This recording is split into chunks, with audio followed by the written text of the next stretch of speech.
Thank you so much, Stephen, for introducing me. It's such a pleasure to be here today as a keynote speaker, and I'm so honored by the fact that the name of this event is called the Global Growth Blueprint, which is the name of the program. Which, as I will explain to you in a few minutes, it started in 2017. So let me tell you what the goal of this. Obviously, as you can see, I've been for 17 years as CFO in several really phases, several sectors, several stages, from startup to blue chips, from scale up to crisis management, and to a number of other situations, really. But let me tell you about this program, what we're talking about today. So my goal is really to empower entrepreneurs to achieve peak valuation with techniques that are used by blue chip companies. Yeah.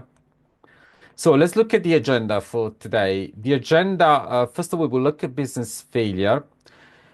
Then we're going to look at wealth management versus wealth creation, which is a main problem in our society, economy. We tend to have so much education about wealth management. Someone else has to create wealth. And sometimes people associate finance just with wealth management. Well, when actually, we can make a big difference with wealth creation. I'll tell you how the program started in 2017. Then we're going to look at probably the most important session, which is intellectual property monetization, which I know is going to be a major item also in the panel discussion later on. Then we're going to look at succession planning, which is the second step to increase the value of the business. The last one is go from local to global. We're going to look at this, especially during succession planning, how board directorship can really shape the organization, how this can become a real success. Then we're going to look at risk management, which is something that we always need to remember as a major really part of our work, really, especially board directors. And then last but not least, I'm just going to give you some idea about how we can stay in touch. So let's move immediately with business failure. Let's look at the picture of the world, really. Now, in 1998, which is about 27 years ago, actually, the GDP of the world was $33 trillion. In 2023, which is 2 years ago, it was $105 trillion. And according to Goldman Sachs, this is going to increase to $227 trillion by 2050. Now, generally, when we look at GDP, there are the variable long terms of people and productivity. Now, let's look at now a question. Now, this GDP is achieved by all of you, by the way. All of you in this room are contributing to GDP. Whenever you raise an invoice, you sell a product, you sell a service, you're contributing to GDP. But how much more could we really have if there was education about wealth creation, there was more education about wealth creation? And what about the failures? The failures are estimated to be 10% of the GDP, which is about $10 trillion. Now, how much less failure could we have in this world if we could actually limit it to, let's say, less than $10 trillion, really? I say some of these failures are really physiological, but what about $1 or $2 trillion that could be really avoided? Yeah. So that's the first question we'd like to ask you. Now, let's look at failure. Now, this is a study from the US Bureau of Labor Statistics. It will show you a sad picture. You will see that across 10 years, only 35% of the business will survive. After 1 year, already 20% will disappear, will fail effectively. So this is a big question for us. How do we work to reduce the business failure? And how do blue chips instead go from big to bigger? Okay. How does McDonald's, for example, go from big to bigger and bigger and bigger? So we know that this happens through intellectual property monetization. It does happen a lot through franchising, but it's just not franchising. It's also joint venture, which is much simpler, which is a method used by Starbucks, for example. Starbucks, they do not use franchising. We have Coca-Cola, for example, using bottling plus distribution, not necessarily investing in a new country uh, with new capital, but just simply leveraging that position with distribution by funding distribution locally. And Nike, which is kind of similar, but we have obviously here a licensing and distribution through a number of big situations like Foot Locker, for example, but it's not the only one, of course. Yeah. Now let's go to the history of this. 2017 is where it all started, and it started really with a partnership created with Plymouth University, where the first pilot was completed, and you can see a photograph of the students that came to that program. It was the pilot. In 2018 to 2020, the program was successfully offered to entrepreneurs face to face. There was never an intention to do it online because we felt that this was going to be more about the entrepreneurs than anything else. So the program were always tailored to the entrepreneurs. They were never sort of imposed like a copy and paste situation. It was all about really finding the pain points and resolving them there and then. COVID then stopped everything until 2024, late last year, when the program was recorded online to provide further accessibility and implementation. And that's where we are today, 26th of March 2025. What were the three key problems we want to try to solve, really? Well, high business rate of failure is one, absolutely. And it's, it was there 2017, it's still here in 2025. It will continue for sure. The number two problems is the insufficient knowledge about intellectual property monetization. So why intellectual property monetization is so important? Well, simply because if we study the most successful business in the world, we can find that there is such a big opportunity for so many small businesses really to become big. So it's a major opportunity for many businesses, and that's something that we really need to work on. Problem number three, insufficient knowledge about valuation strategies. And this is where entrepreneurs and investors do not necessarily always speak the same language. This is where, with financial intelligence providing confidence to investors, it's possible to make really entrepreneurs and investors really level up together. Solution is a three-step program to create wealth with financial intelligence, though. So financial intelligence is not doing just financial intelligence, it's doing a lot more than this. It's really helping with wealth creation. And it's really helping entrepreneurs to level up with investors. Three steps we said. So which one are they and what type of stages, what type of typical stages they relate to? So monetize intellectual property first, then succession planning, then from local to global. Three steps that will invite an investor to come to your business and effectively to invest in your business, because this is the reason that creates a high valuation in businesses. So IP monetization is generally associated with a startup phase where we have these three phases: concept, development, and deployment. Now, concept is when we have an idea and the idea needs to be executed. Now, what happens with concept is that you need to validate the idea. And only after validation, you go into development. Only after validation, you really go to an investor. Because until you validated the concept, you are going to find it very difficult to find an investor. After that, you can go into development. The development then will mean creating a prototype, a minimum viable product, which will then go into deployment. It's essential during this phase to show traction for the product or the service effectively, because the investor will obviously want to really calculate the amount of time needed to get to the first paycheck. Okay. So during the monetization of the intellectual property, the business owner is effectively creating the lifetime value creation for the customer. And after that, succession planning comes. After the entrepreneur has found the recipe for success, it's time to really recruit the right team. Now, the typical stage for this is called scale up. And usually it's where we have a rising sales and if things go well, rising cash flow.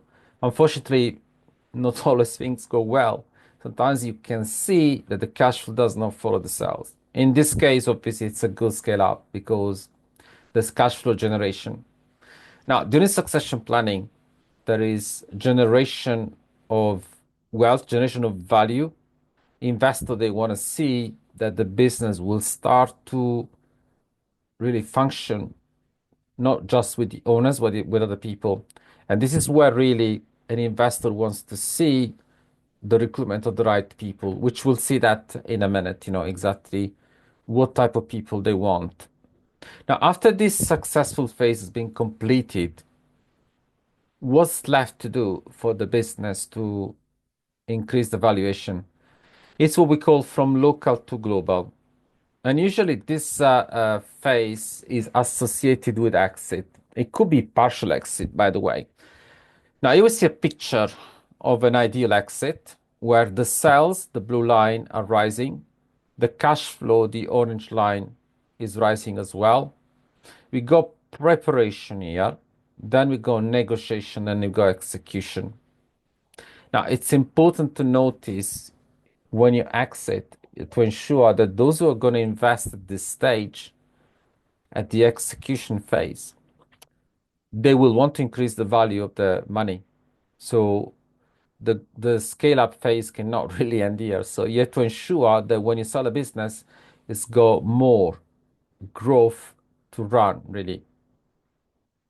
Okay, so as you can see, these three phases, they happen in different parts, in different phases, in different, stages, should we call it, yeah, of a business. And it's essential to see that the order in which this is done is important because we can see that monetization of IP will set really the foundation for the success of the business.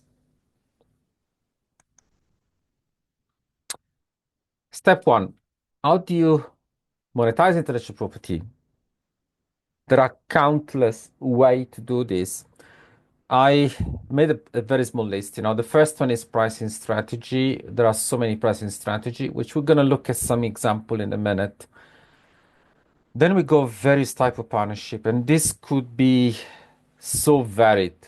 And this could be such a discovery for so many small businesses because generally speaking, small businesses tend to think that they do not have intellectual property, they don't have a chance to monetize. And in actual fact, when they do partnership, the way big businesses do, the way, for example, let's say BMW and Toyota, they get together, Microsoft and Intel, they work together, um, Nike and Foot Locker, they work together. But there are countless ways to do this.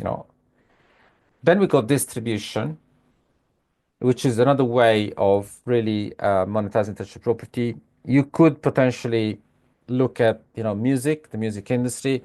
You could look at supermarkets, Walmart and Kellogg's, for example. They got licensing. Licensing is when you really sell the right to sell your product to someone else effectively. It works. It works really great because instead of paying somebody, a salesman, a salesperson, You actually, you're actually giving someone a license to sell, and sometimes, you can actually get paid for giving the license as well. Franchising is actually the most complex way, and it's where you develop such a complex system that can be cloned. Why is Gillette an example of intellectual property monetization? Well, let's face it, Gillette sells blade in the same way as Microsoft sells licenses, yeah? Why is that? Well, it's because effectively the razor is the system. The system that is sold once so that you can use the blade, which is used every time you want to use the system, which is razor. It's it's a clever way really to make the customer really stick to the product. Obviously, you can't just have a system and let's call it a royalty model. You have to obviously product that is very well done that people love. In this case, obviously Gillette has been around for many decades, really. So yeah, this is an example of intellectual property monetization, and obviously Gillette builds on that by then doing distribution, by doing joint venture, by doing so many things on top of the pricing strategy, of course. Yeah. But let me now look at an example that is effectively like Gillette, if you look at it, but it's not obvious because unfortunately many people get this wrong. It's an hospital bed. That's a nice good example. Now, this hospital bed cost around $10,000 to build. What's so special about this hospital bed? Well, this hospital bed is designed to replace hips, and the operation is done in such a way that the patient will go home on the same day. Now, that will save 5 days on average, 5 days of hospitalization to the hospital. So, one day of hospital has been calculated that it costs about $1,000 to the taxpayer. So, what's the value of the hospital bed to the customer, which is the hospital? Even if it costs $10,000 to build, well, the daily value is $5,000 because every day you have an operation with this hospital bed, you save 5 days of hospital. So you should not sell this hospital bed as a cost plus margin. So you manufacture it for 10,000, you don't sell it for 20,000. But that's what the customer, what my client was doing back in 2016. Now, instead, considering that the value that has been created, the lifetime value in this case, for the hospital is $5,000 a day multiplied by the number of operation. You could even do two operation a day. It could be $10,000 a day, right? So what we have here, we have a situation where the business should not really make margins immediately in one transaction. You should probably sacrifice the initial margin. Instead of 10,000, could be 11,000, 12,000, but even a cost. Because with this value created, you can actually charge $500 per day or per operation and go on with $15,000 a month, which is $180,000 per annum, which is $900,000 in 5 years because the hospital table, will last 5 years. And the hospital will have gained instead $9 million of value because in 5 years they will have done operations and they will have saved $9 million. So that's an example of intellectual property.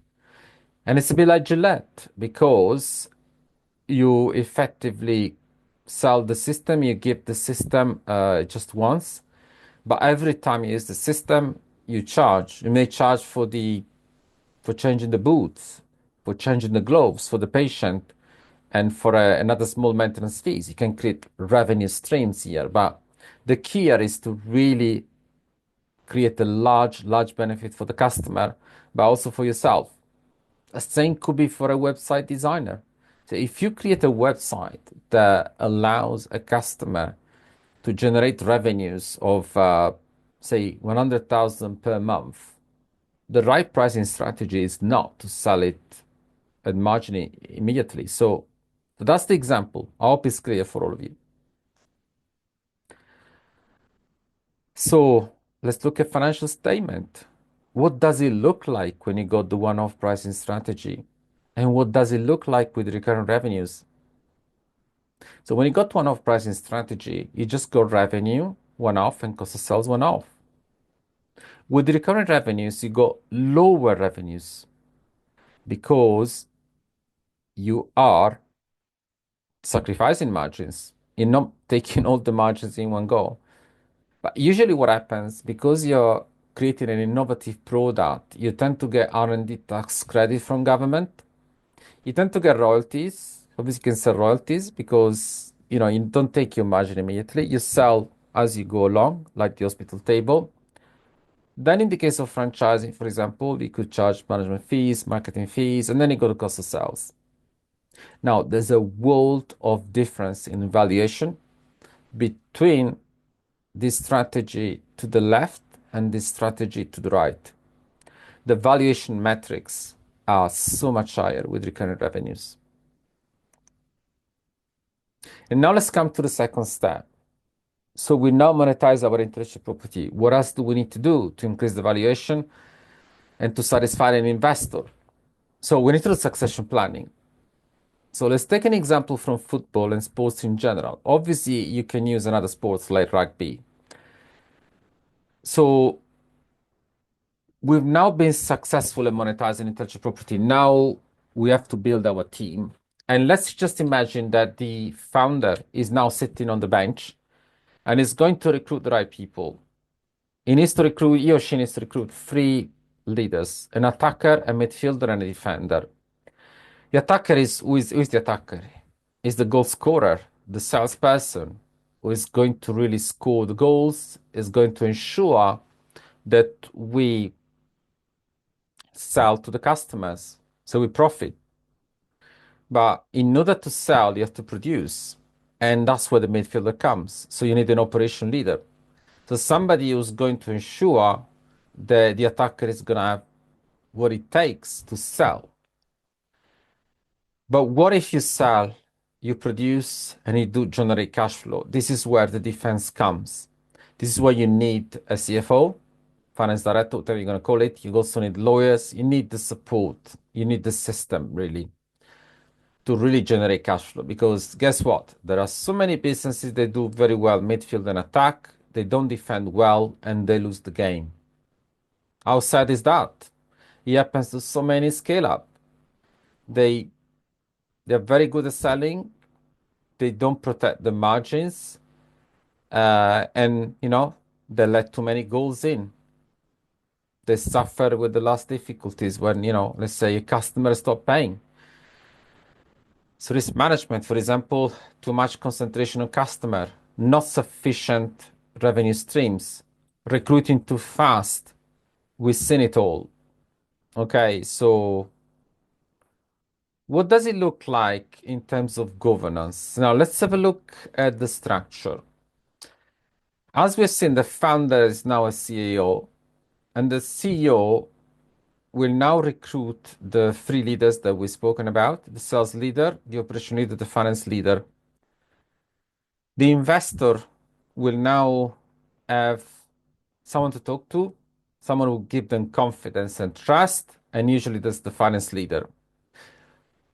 I've seen it so many times when a founder found an investor, but he had no finance leader, and the investor imposed the finance leader to the founder because it was meant to be absolutely essential for confidence.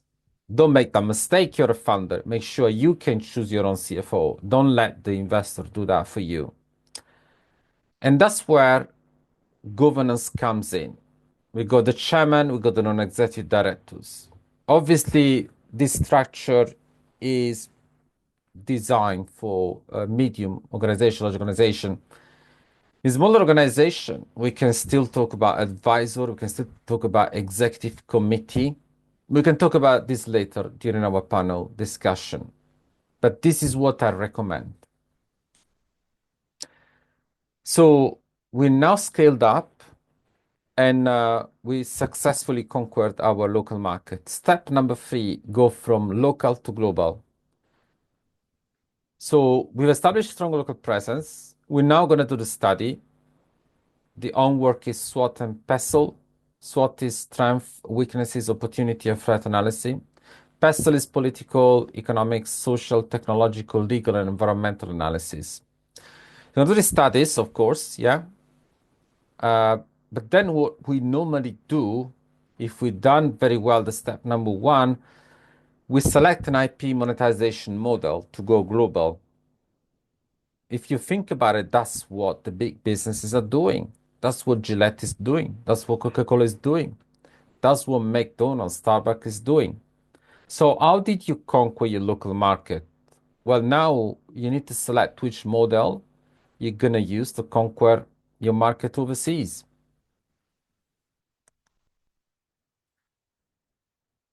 And you're going to look after, you're going to study the culture of the country. You don't want to go blind. How many times have we seen a big business failing because they didn't really calculate how the culture influenced customer behavior? Now, consider mergers and acquisition, and don't think the mergers and acquisition is just for big businesses. Even if you're a small business that has got a good discipline, you have a good performance, you got a good balance sheet. So even a security management system or a business that is considered to be boring, yeah, you can actually now go and do acquisition, or you could do merger. Think about Pfizer and biotech. They did the COVID vaccine, a small company and a big company, but it could be so many examples. In this case, it's not mergers and acquisition, but it was a joint venture, really. But there are so many ways to really to go from local to global and to be successful. Last but not least, risk management. Because let's face it, a business will start when an entrepreneur will take a risk. So we need to respect the entrepreneurs that take a risk, of course. That's why we need to empower them with the right solution. But guess what? You start with risk, risk will never ever go away because there will always be an environment to control, internal, external environment. Think about the economic cycle. Are we in contraction? Are we in expansion? Think about the interest rate market. Think about the economic situation, the geopolitics. Let's think about, for example, what's happening with the US government in the last few weeks, okay? So it's very important. So, and let me bring you the risk management subject to potentially a very, very sad picture, which is this one is the Titanic. Now, if you don't control your risk, if you do not calculate your risk, if you do not manage your risk, that's what's going to happen to your business. It's just going to be like the Titanic. The Titanic did not sink because of an iceberg, because the iceberg were there, It was just necessary to manage the situation, manage the risk. There were not enough lifeboats. So why going so fast when you could have instead go slower and it could have waited before sort of approaching those dangerous waters because each business has its own difficult moment as well. So I bet you lost a major customer. It may be that you lost key employees. Suddenly, yeah, there's a black swan event like COVID, yeah, for example. But what if you manage your business, manage your risk, you created several revenue streams, you don't depend on just one customer. That's how you manage the risk. So yeah, don't be the Titanic really. So manage your risk and ensure that yeah, we can move forward with the right governance in any business. So last slide, finally. Let's be in touch. Follow me on LinkedIn, YouTube, my newsletter. The Exponential Blueprint is a declaration of war against business failure. So follow me on the Exponential Blueprint, which comes on every Wednesday. It's a lot more than finance. So we as you've seen from my presentation, this is not just about finance, but it's about financial intelligence, empowering entrepreneur to create wealth and to be successful